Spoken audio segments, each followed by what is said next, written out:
and welcome back to Teed Up, an original podcast created and produced by Long Beach State student-run newspaper, The Daily 49er. If you're listening to us on Spotify or Apple Podcasts, be sure to check out this episode on YouTube so you can take a look at our lovely faces. Thank you, everyone, for joining us today. I'm Isabel Silagy. I'm Sonny Tapia. I'm Kristina Agresta. And I'm Naoki Gima. Thank you, everybody, for being here. So, Naoki, Sonny, a lot has happened in Long Beach State sports this last week. Could you walk us through what went down and maybe what's coming up in the coming week? Yeah, the spring semester is a semester that sports is just booming. The athletics department just has a lot going on.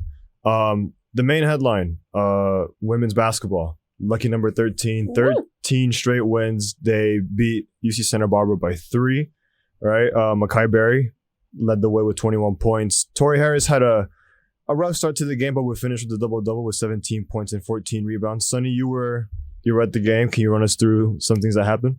I mean, the game as a whole was really wild to be at. And the thing about it is it was so sad that there were no fans. There, like, I could count how many fans there were. And it's really upsetting because that was their 13th straight win. Such a big deal. And they're just on fire. And I mean, the men's team, they just lost. But they still get more attendance. And it's really weird to see. But yeah, I mean, overall, the game was wild. The team was down 22 to UC Santa Barbara. And they ended up coming back. It's like they went into halftime and just came back out with a completely different mindset. It was so wild. It was like they flipped a switch. So, yeah, it was really cool, really awesome to see Makai Berry. She showed out 21 points, and she was showing a lot of emotion out there. She just started picking up her teammates and telling them, like, we can do this. Like, we're going to win. And she was telling me in the post-game press conference that this game was so important that they were not going to lose. That was her mindset. So it really showed. They have a lot of heart, a lot of grit. They are the true number one in the Big West, and they deserve it. Yeah, and then on the other side, men's basketball. They had a really good stretch for maybe about a month or so, and then now they've lost their 3rd consecutive game to UC Santa Barbara. Some bright spots, right? The Traores, Lucina and Abubakar both recorded double-doubles. And then Marcus Sahonis, the most efficient scorer in the nation, finally shoots over 50%, has an efficient scoring game, be it came in a loss, but he also had 5 turnovers. The beach as a whole had 16 turnovers to Santa Barbara's. I want to say it's 9 turnovers. Like I said it in the last episode, when we win both the rebound battle and the turnover battle, we win games. Mm-hmm.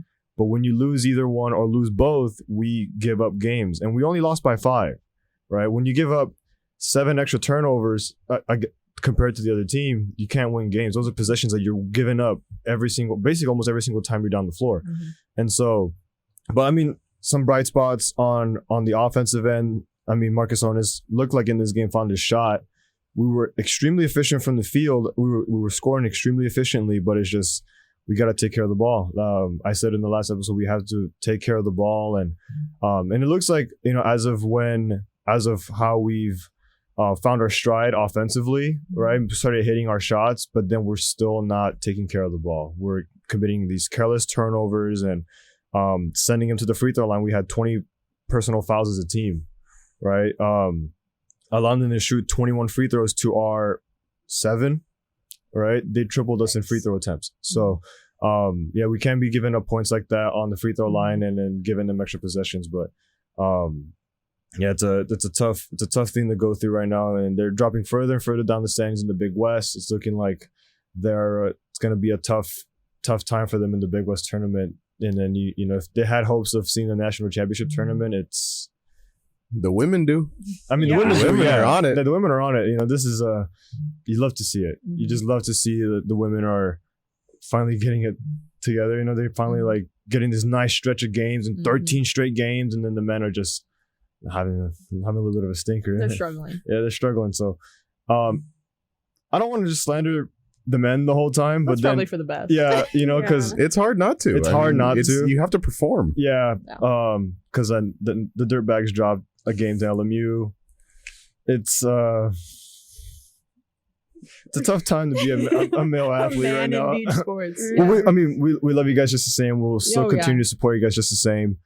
But I mean, Yeah, it's a tough time out here, but Ian Gilligan, right? I think he's probably the best golfer in collegiate sports right now. Oh yeah, absolutely. Right, that dude's just absolutely goated. Amazing name, by the way, Ian Gilligan. It's an amazing. And he had a course record when they were in Hawaii, so you love to see that. And then men's volleyball, right? That's a bright spot in men's sports, right? Ranked number 4th in the nation, not just in California. But number 4th or number 14? Number 4. Number Beach 4. volleyball is 14. Beach volleyball is 14. But that's their preseason ranking placed them at 14th. Interesting. Yeah, so you love to see that. And then you mentioned it earlier, the attendance disparity in these games, right? We go cover games, and we go to men's, and it's pretty much packed, right? 75% of the bleachers are pretty much full.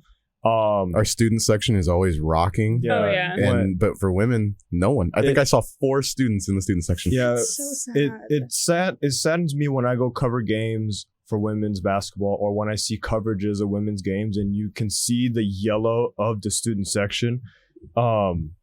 It hurts. You know what I mean? When you can see the bright yellow of the student section on the women's basketball game, and then when you look at the men's basketball coverage, you can't see it. It really does. It's such a sad thing, and we're not gonna get too deep or too that deep into it, but it's just support the women's sports, man. Exactly. We're booming. Like women's water polo, 7th in the nation. Like they just beat Toronto. Right, women's sports is the it thing right now in athletics. Right. Support your women in sports, man. Moral of the story: go to the women's games. Go to the women's games. 100%. If you're a student here, you have no excuse not to be there. It's free. Get in for free. It's free. And it's and fun. You get to watch our team win. Yeah, Unlike instead of the men's lose. games. Yeah. It's That's like, all I'm we saying. might have lost by 5, but hey, look at the dunk. No, come on. No. I like No. dunks too. I love basketball, but it's like, dude, when you see like a women's basketball team that can hit like 23 pointers in a game, you know what I mean, and come back by 22, the men have done it. Don't get me wrong, but I think it's a lot better when you come back from 22 points down against UC Santa Barbara, who's like one of our greater rivals in the conference. You gotta support the women, man. Yeah. Come on. Yeah. And exactly. On that note, this is actually a special episode of Teed Up. We're going to be focusing on women in sports to celebrate the start of Women's History Month. So to kick things off, our special guest, Kristina, is going to be telling us a bit about her area of sports specialization, motorsports. Yeah. Okay. Hi, everybody. I'm Kristina. If you don't know me, I'm the managing editor at the Daily 49er. And basically the motorsport season is coming back up soon. And I believe March 3rd through 5th, that's going to be the first weekend of F1 season. Preseason testing's this weekend. IndyCar's coming back up, and we are seeing yet another season of no women, just whatsoever. Yikes. I mean, throughout the entire history of Formula One, there has been 4 women who have driven in a Grand Prix. Only 1 has scored points, and we have never seen a full-time F1 driver who is a woman. And we don't have anyone who's even close to reaching that right now. And it's kind of crazy because motorsport is the one sport where physicality has nothing to do with it. Men and women can compete on completely the same field because it's just about the car and it's about how you can drive a car. Anyone can drive a car. Like it doesn't matter like your physicality or your strength. It's all about that strategy. So we're trying to figure out, as female motorsport fans, how are these motorsports like trying to promote women into the sport? So right now, we have, there used to be this thing called W Series. It was really great. It was an all-female racing series that raced in the same weekend as F1. And this one driver, her name was Jamie Chadwick. She's fantastic, like truly amazing.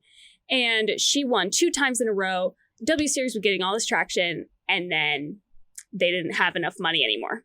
And so the series completely folded, and all the women who were racing in that series don't have any drives for this year. And so F1 started this like F1 Academy thing where they're like saying they're promoting female drivers, but I actually haven't seen anything come out of that. So who's to say? And then the F1 team Alpine is doing this Race Her initiative, which I actually think is pretty cool. They are supporting a bunch of young female karters, it's a few young female single-seater drivers through their careers, and hopefully they'll reach the high levels. But yeah, there's just no representation in motorsport for women, really, except for like in the rallying field. Yeah. And it sucks. And do you think that's due to just like it can't be just a lack of interest in having women in motorsports, right? Because I'm sure there are many motorsports fans who would welcome that, right? No, like all of the motorsport fans I've met online, just like in fan spaces, are all women. And I know so many women who are really interested, and there's so many young karters. They don't get sponsored. One time at another publication I work for, we interviewed this driver, Tatiana Calderon, and she was working in IndyCar. She had a drive sponsored by this team Rocket, but she was having such a hard time getting sponsorship from other people, and Rocket ended up not being able to pay her funds, and her career just ended mid-season. It's people don't want to put backing behind women because they don't trust it. Which is insane, because if you look, I mean, I know it's a very different motorsport. Yeah. But like if you look at NASCAR, you know, you had Danica Patrick, and Danica Patrick was huge and her following was massive. And she had, you know, sponsorships, endorsements, you know, so many of them. Yeah. So I mean, is it a situation where it really will just take one woman like breaking through an IndyCar or F1? I mean, yes and no. Like, I think in the NASCAR space, oddly enough, like, I think people view NASCAR as like a very like men's club sport, but it is so welcoming and open to women. I think there's this like inflated idea that like only men can drive single-seater cars, which is, it's completely dumb. But I think it'll take one woman to like truly break through. We saw that almost with Susie Wolf back in the day. She's probably like the most iconic woman in motorsport. She was a test and reserve driver for the Williams F1 team. She drove a ton. She's actually married to an F1 team principal. And then she became the CEO of a Formula E team and ran it, and was the only woman to ever do that in that sport. So we have people like her, but we're going to need more. We also have Sabine Schmitz. Rest in peace, Sabine. We love you. She was this amazing driver who was called the Queen of the Nürburgring. The Nürburgring is this track out in Germany that is like famous for people going out and trying to get the fastest lap possible. And anyone can go. I mean, a lot of like famous drivers did, random people off the streets. Jeremy Clarkson did. And Sabine Schmitz beat Jeremy Clarkson and a lap on the Nürburgring and like an old beat up van. And it was the most iconic thing I've ever seen. So women have the talent. They really do. They just need the support. Top Gear was elite. I love Jeremy Clarkson. I do love Top Gear. And shout out to Top Gear, actually, because they do a good job of highlighting like female drivers. They had like Jess Hawkins on one time. They had Abby Eaton. They had Sabine Schmitz on a bunch. Like shout out to those guys. They're really supporting them. They're so great. They're also very funny. So they're hilarious. You don't even have to like understand motorsports to appreciate Top Gear. Oh, it's just cool to see the cars. So funny. And they'll do like crazy challenges where like they race a plane in like a sport car. Yeah. Or they'll like drive through a freeway with like the car filled up completely with water. Yeah. There was one where they bungee jumped in a car off of a bridge. Yeah. So casual things. Yeah, just casual. Okay. Well, I mean, you mentioned earlier that, I mean, motorsport is really one of the only sports where the physicality between male and female doesn't matter, right? But then you ask any person, hey, can you name me an F1 driver? They go Schumacher, they go Hamilton, they go Verstappen. And it's like, okay, can you name me one female F1 driver? You just like, you know, the men become so mainstream because everybody talks about them all the time, right? How great Lewis Hamilton has been, and how great Schumacher was, and how the rivalry between Verstappen and Hamilton will like, it's like the rivalry of this generation. Yeah. We need some of that kind of heat in F1 in women. Yeah, you know what absolutely. I mean? Like bring that up, and it might just take one or two.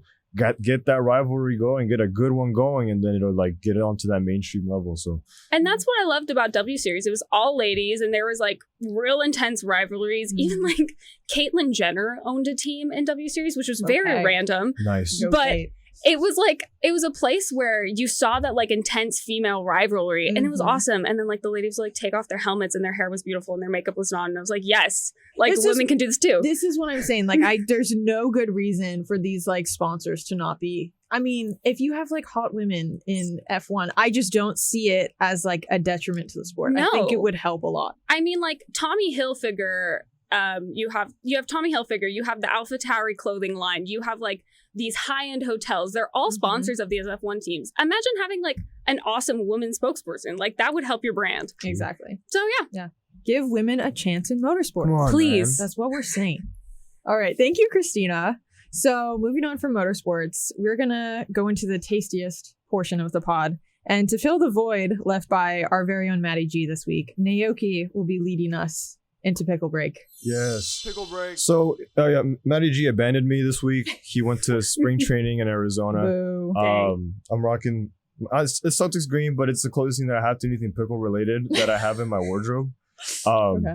But on this pickle break, we're gonna highlight a couple athletes that we actually have in this school that have pickle related names. All right. Katie Dill, There it is. amazing. Mhm. Come on the pod. Yeah. Get on Yeah. the pod. We're gonna get her, and then what was his name? Like Matt Pickle from Santa Barbara. Matt Yeah. Pickles. Yeah, Matt Pickles. And then we also have Elisa Portillo, which is Portillo's is a restaurant that sells like pickle centric things. And Matty G showed me the menu of it yesterday. I'm not. You're for not that. a pickle guy. I'm not a pickle guy. No. But I just love this segment. Okay. Fair enough. He's an ally of pickles. Yes. Yeah. And then I don't know how we've gone through almost 4 episodes without mentioning pickleball. One of the No. fastest growing Yeah. recreational sports ever. Yeah. Start playing it now. Yeah, like, and then we have like the prominence of. I mean, this is a women centric episode, right? Mhm. The amount of women that are leading the way on the pickleball front and like on a professional level, right? Mhm. Melissa McCurley, she's a founder of pickleballtournaments.com. Love. So if you ever guys want to compete, there are places you can compete in pickleball. Like you can become a legendary pickleball player. Thanks Add to that- Melissa. Thank you. Thanks to Melissa. Stacey Townsend, the founder of the pickler.com. Not a big fan of the name, not gonna lie. The pickler? It's clever. It's called the pickler.com. It's yeah. Yeah. We'll just leave it there. We'll just leave it as leave it is. there. It's Yeah. great. It's great. It does sound like a Batman villain, A Mhm. little bit. a little bit, or like a pickle-centric comic book villain. Yeah. You know what I mean? Like you have like Dill the Superman, and then like there's the pickler. The pickler. And he just Yeah. like leaves pickles wherever he goes. Yeah. Oh, okay. Exactly. Or he turns you into pickle. And then like Okay. the pickler psychic could be like the chickler. It's just like a female sidekick. It's like a Robin type thing, you know? Not the chickler. Not the chickler. All right. Choices. Yes. If you weren't here for the last episode, a chickle is something that everyone should try. Yeah, don't. We're not rehashing not. the chickle. And then the whole reason why this whole thing started is because of the Portland Pickles, right? Armando Briseño signed with the Portland Pickles. Mhm. There was once upon a time there was a female Portland Pickles player. Yes. Yeah, Kelsey Whitmore. Her career was relatively short on the Portland Pickles, but you gotta Sad. show love that the Portland Pickles are incorporating women onto the squad, and Absolutely. get more women on the Portland Pickles, Yeah. man. Any baseball team. Absolutely. And anyone on the Portland Pickles, come on the podcast. For real. Join our pickle break. Yeah, we would love to have you. I would love to get Dylan the Pickle on the podcast. Wouldn't we all? I would love that. But yeah, that's it. All right. Thank you, Naoki and Maddie G. We miss you. Have fun in Arizona. Okay, moving on from pickle break, we are now going to move into looking at women in pro sports. Women in professional sports, they're there. They put in the same amount of work as men, but oftentimes they don't receive the same attention, same accolades, certainly not the same pay. But for years now, one of the more prominent leagues for women has been the WNBA. And, you know, it's been in the news a lot in the last year, especially because of Brittany Griner and her situation, as well as just the WNBA is making strides. Like it's a fantastic league to watch. And like I said, some big things have happened in its off season. Boys, do you want to tell us a little bit more about it? Oh, it's great. I love the WNBA. I am a huge supporter of it. I always have been. It's just been fun to watch because it's basketball, but it's different. It's Mhm. like they have their own style, just like anything. Mhm. And so it's just so fun. But I mean, big names that you have to talk about when you mention the WNBA is obviously Diana Taurasi.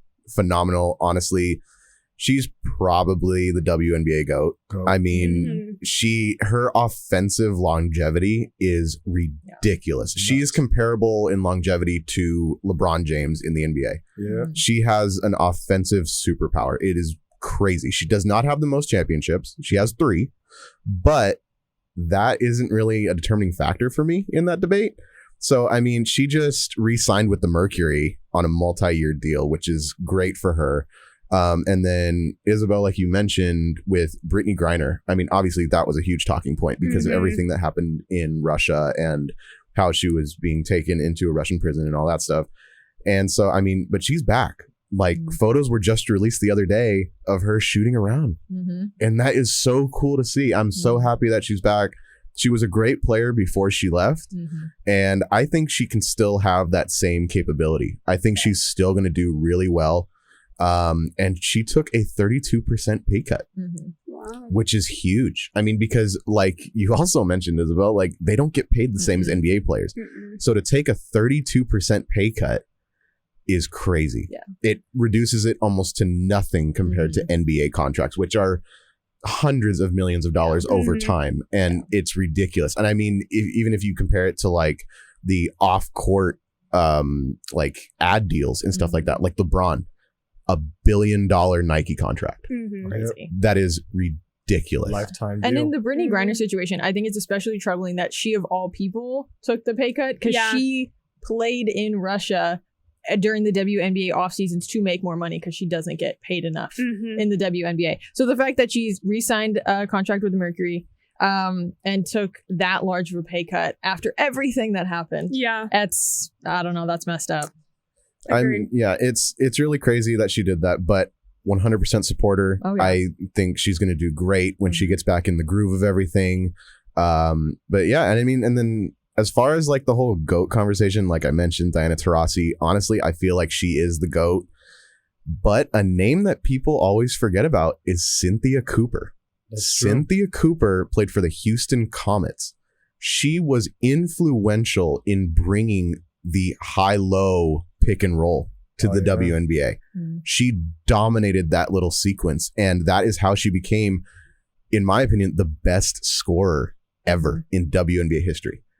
She was crazy. She had 4 rings, 4 finals MVPs. She just dominated, and she changed the WNBA like in a way that will never be reversed, which is great. She brought in NBA moves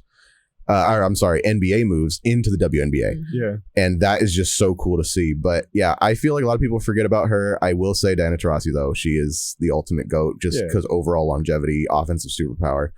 But and then another phenomenal player that ended up just dropping out of the league by saying that she wanted to step away for personal healing and personal growth was Liz Cambage.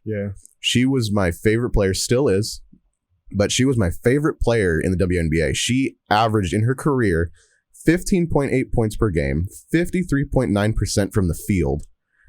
That's in 167 games in her career. Step it up, Marcus. So exactly, 100% Marcus. Get with it. But then she also shot 75.8% from the free throw line, which for a big man in basketball, it's not terrible. It's not terrible. It's not terrible. It could be a lot worse. You could be like Shaq. You don't want to foul her at the end of games. No. And I mean, there was that whole video of her just doing post moves on like men and stuff and just dominating, and it was amazing. So yeah, she was a force, but she withdrew, like I said, because she wanted to focus on healing and personal growth. She did that August 15th of 2022 is when she announced that. And that was just after she was traded to the LA Sparks. I was so upset because she was on the Aces for so long. And I was so upset because I was like, I can go see her play now. I don't have to go all the way to Vegas. I can see her in the Staples Center. Well, now Crypto, but I could see her in Staples and actually look at my favorite player. Like it was going to be so fun, but then she left. But I mean, even though she has all the accolades of being a 4-time All-Star, she also holds the single game scoring record, which is 53 points in a game. Damn. So she dominated that. But I mean, she left for mental health purposes. And that I feel is really important. And unfortunately, I feel like a lot of people overlook the mental health aspect in women's sports more than they do in men's. Like whenever a male athlete says, oh, I'm leaving for mental health purposes, people really don't think twice about it. They're just like, okay, yeah, you do you, like take care of yourself. Good for you. But when female athletes do it, it's a much bigger issue. It's like, oh, well, you don't really have a lot to deal with. And it's like, yeah, they do. They have to deal with pay insecurity, and they have to deal with the fans not showing up. Like, if you ask anyone on the street, if you were across the street, there was actually a video of a host that asked a random person on the street in Arizona, and they were across the street from the Phoenix home stadium for the WNBA, and they asked them, do you know who plays there? They were like, I have no idea. That's crazy. And it's like, support it. Yeah. It's not hard. But yeah, mental health is very overlooked in women's sports. And I mean, that was also seen, I mean, in tennis, no? Oh, absolutely. Yeah. I think tennis and the WTA, the Women's Tennis Association, it's one of the few sports associations that draws relatively equitable crowds along gender lines. For like sure. if you watch a women's final match at the US Open, the stadium's full. Like the stadium's as full as it is for the men's final match the next day. And tennis is rare in that, but that being said, there's still massive disparity in the prize money for men and women players, as well as, kind of crazy rules that women still have to abide by in terms of like the outfits that they wear on the court and the way they have to act. Still have to wear white at Wimbledon, even if they're on their period. Exactly. Still have to wear the skirts. I mean, there's a lot. And then that doesn't even take into consideration just the like day-to-day sexism and misogyny that these players face, and just the added pressure, like Sonny was saying, that comes with being a woman in sports, right? And like all of the things that they have to deal with. And some of the top players in women's tennis have been really vocal about their mental health struggles in recent years. I think they are becoming increasingly vocal about it because they realize how important it is for, female athletes in their position to be vocal about it, because there are so many young athletes in, junior high school, college that are dealing with the same things. It needs to be talked about. And one of the, biggest examples of this recently in tennis has been Naomi Osaka. She's won several Grand Slams now. She's, been number one in the world, and she withdrew from the French Open for mental health reasons. She has been very transparent about her mental health struggles due to the scrutiny that she's under as one of the top players in the world. Especially from the press. Her relationship with the press has been really fraught throughout her career, and they've been so intense with her, especially at a young age too. And I think that's really affected her ability to get her head in the game. Yeah, absolutely. And if you watch an interview with her, she's the most soft-spoken, nice person. And to just observe the scrutiny that she's under, it's really devastating. And it all started with her first win of a Grand Slam at the US Open in the final against Serena Williams. And that was a controversial match. And everybody was on Osaka's case because they're like, Serena should have won, blah, blah, blah. And it just kind of all started there. And I feel like she hasn't been able to shake that off, and it's really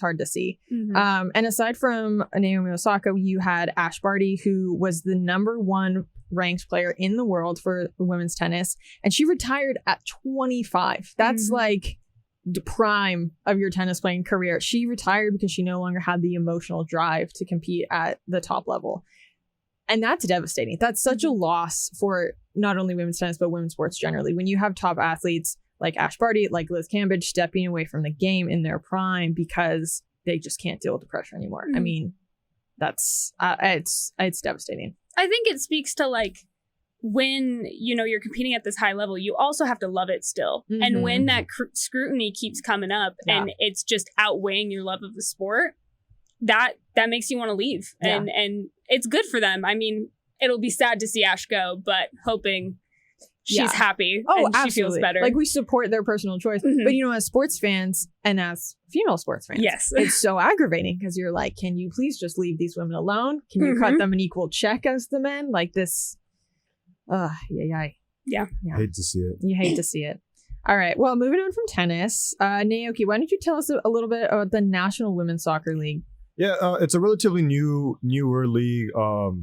It kind of gives these women in collegiate sports and more recently in high school sports somewhere to go, somewhere to play professionally, though, where you don't have to aim as high as being a part of the Olympic team or the World Cup team, right? Number one pick in this year's draft was a girl, Alyssa Thompson, straight out of high school. Number one overall pick, Angel City FC.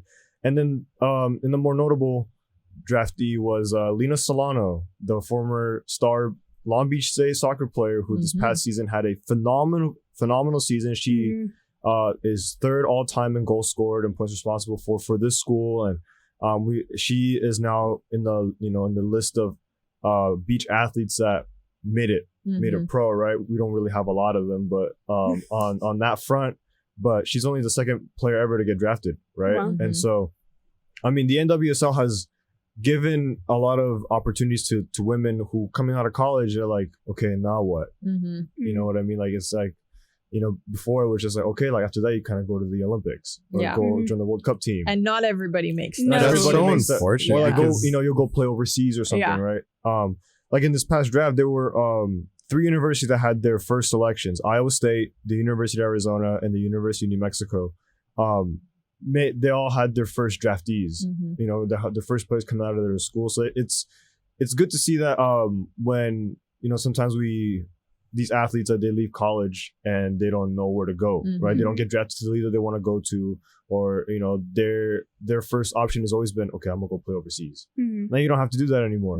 You have opportunities. They deserve to showcase their talent on a professional stage in their own like home country and shit like that, because that's ridiculous. And I think soccer, like women's tennis, somewhat at least, it draws the crowds, right? Like soccer is one of the biggest sports for women, certainly in the US, but definitely globally. And so the fact that now there is a league that's giving opportunity, maybe they're not getting the same pay or the same coverage media wise, but they have the opportunity to go play pro now. That's amazing. Hopefully, I mean, the NWSL will get to the same level as, European leagues in terms of drawing fans and in terms of compensating their female.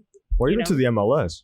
Yeah. Like even to the MLS, and like, I mean, the MLS, I mean, it's kind of a little bit of a joke, right? When European footballers want to kind of let their ride off into the sunset, they go to the MLS, right? Yeah, exactly. We don't want that to be the NWSL. We wanted this to be a league where... A competitive league. A competitive league where stars shine, right? Exactly. Don't get me wrong, the MLS has their stars, but I mean, like, I didn't care about the LA Galaxy until David Beckham and Zlatan Ibrahimovic played here. And they were both European league players. Yeah, both of them boomed in Europe. And that was their prime. So I would like to see the NWSL be a league where superstars are born, not where superstars retire. No, and I think, I don't want to sound too controversial because I know I'm not the biggest soccer fan, but like women's soccer on the national, international level in the US, like our women's team is good. Infinitely better than the men's team. We won the World Cup. Didn't we win an Olympic medal or two? Multiple. Yeah. And like the men's, national team,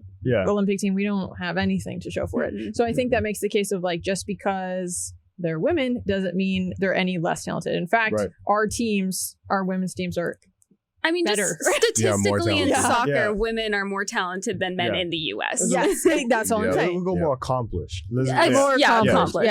On a head-to-head matchup, we're not going to get into all that. No.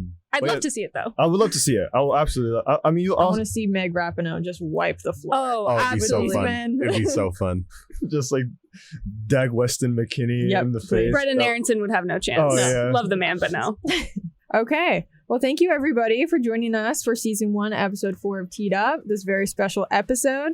Thank you to our editor, Aiden Swanpool, and our producer, Layla Nunez. Thank you to Kristina for joining us today. If you want to stay up to date on the latest in Long Beach State sports, you can check out our website, daily49er.com, and follow us on socials at Daily49er. Thank you so much for listening. Happy Women's History Month, and we'll meet you back here next week. Support the women. Support women's sports, please. It's free. We'll see you there.